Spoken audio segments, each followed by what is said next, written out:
For its contribution and relevance, the Philippine political caricatures, they were used to understand the social, political, economic, and cultural context of the Philippines during the American period.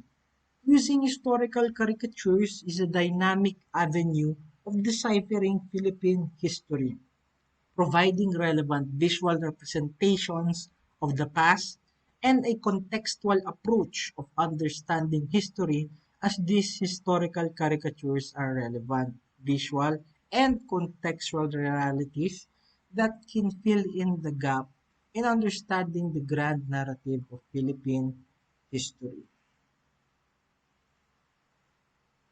The caricatures depict the realities happening during the American period, which expresses the sentiments of the Filipinos, as the featured caricatures were powerful tools in political, economic, social, and cultural advocacies, which can inspire and remind us also of our advocacies in the present time.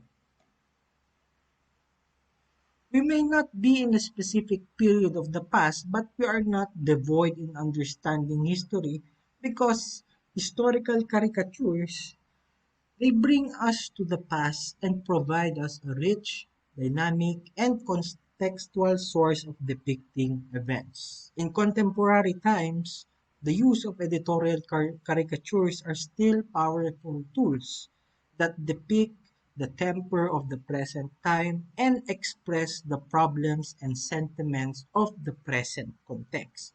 It is likewise a means of the present time to trigger the awareness of the people concerning different issues. Political cartoons, they are not created just for visual entertainment. As mentioned in the first slide, a picture paints a thousand words.